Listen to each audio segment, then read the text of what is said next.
How's it guys, Munash here, and today I'm going to be adding another 3 champs to my roster of rank 4 6 stars. So that's 6 new rank 4s in 1 week, and also took about 10 champs to rank 3, so my roster has gotten a pretty big bump over the past week.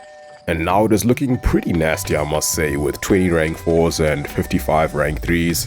Like, I actually had such a hard time setting up my deck for Battlegrounds last time because I had to leave out a bunch of champs that I would like to use. But you can only pick 30, so the first champ I took to rank 4 this week, and if you watched yesterday's video you probably already know this, but it was Thing, who I mainly took up for incursions and then secondary for Battlegrounds.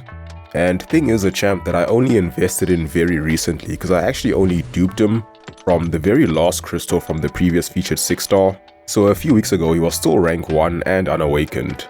But after the dupe, I added 186 stones, and then took him to rank 3, played around with him for a bit, did some incursion stuff.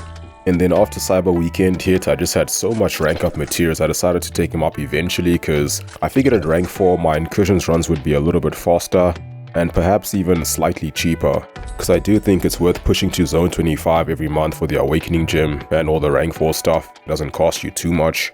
So the investment just made a lot of sense to me, especially because I had a bunch of rank 4 stuff, and I already had taken care of my other priorities like Alliance War defense, prestige, and a few good attacking options.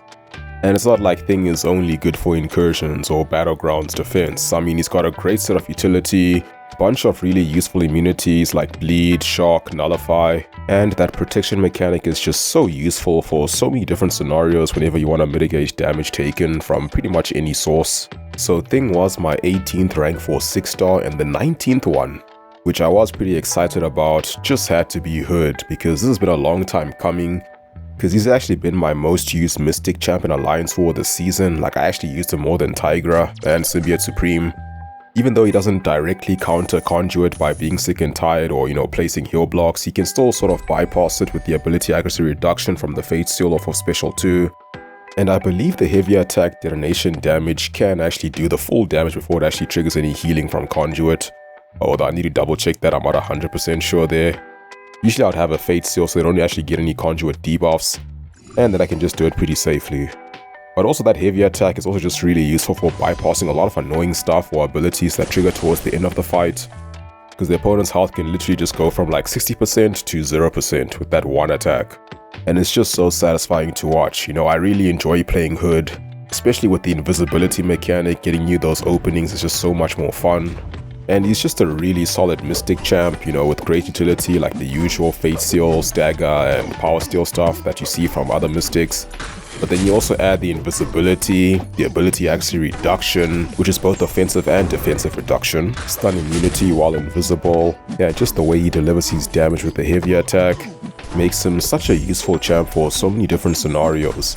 I just wish he had a way to maintain or get a lot more bullets when you aren't fighting against champs with buffs, especially in longer fights where you can't just close it out in 2 or 3 special attacks.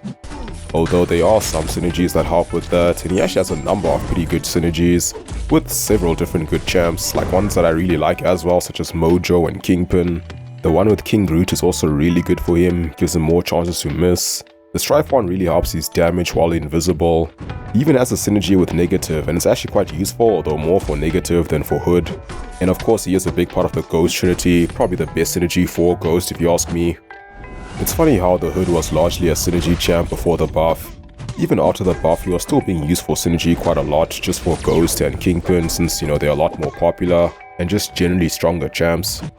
But I've actually used Hood a lot more on his own than I have used those champs with the Hood synergy. And that will probably continue next season in Alliance War since he is a tactic attacker. He does have the debuff detox tag, which should help him deal with unsteady ground. Ghost will probably start getting banned again since she'll no longer be on the whitelist, but Kingpin will be, so I can see myself running Hood and Kingpin in attack, both at rank 4 next season, which should be quite fun. So I really do like Hood. He has become one of my favorite Mystics, which is saying a lot because you know how much I love my Mystics. The rank 4 Doom, Tigra, and Mojo are all really enjoyable champs for me to play with.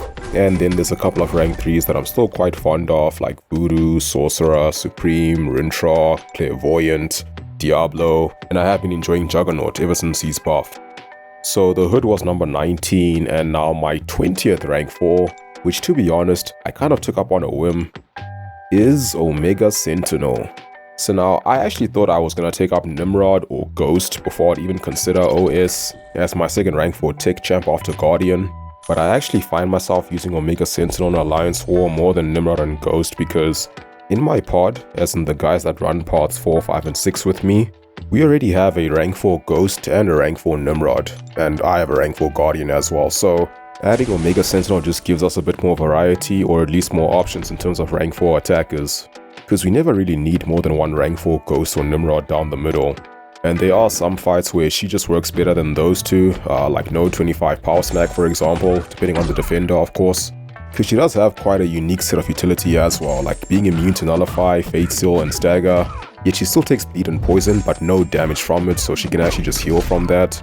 And those rotating debuffs are also very useful. Like I really like the easy access to heal block, that's probably the one that I end up using the most. The miscounter is also quite useful of course, and cowardice is mainly for Kitty I guess. It would be nice if she could also just remove prowesses like Nimrod, but that is a pretty powerful ability, so I don't mind only Nimrod having it because it does make him quite unique, and he is just the ultimate mutant killer. OS is still pretty good against mutants, you also can't have ability accuracy reduced by them, but generally speaking Nimrod is the superior mutant counter. However, you could argue that Omega Sentinel is just a little bit more versatile for matchups outside the mutant class. Not that Nimrod is only good against non-mutants or champs who have prowesses or regen, but that is generally where he shines.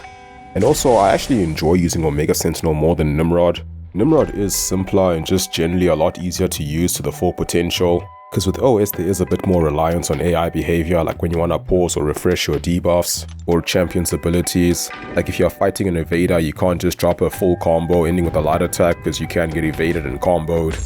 And not every special attack can be heavy punished, so you're not always able to maintain all your debuffs throughout the fight.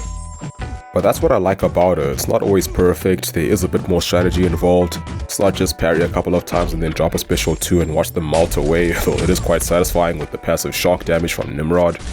But I do like the fact that there is a bit more execution involved, just makes it more fun for me and satisfying to actually pull off certain fights. But yeah, Thing, the Hood and Omega Sentinel are my 18th, 19th and 20th rank 4s, again very happy with all of them. And I have already used the Hood and Omega Sentinel as rank 4s in Alliance War, because I took them up just after War 11 started, because I wanted to use them there. So maybe I'll make another Alliance War video for Season 38 just to showcase those two champs.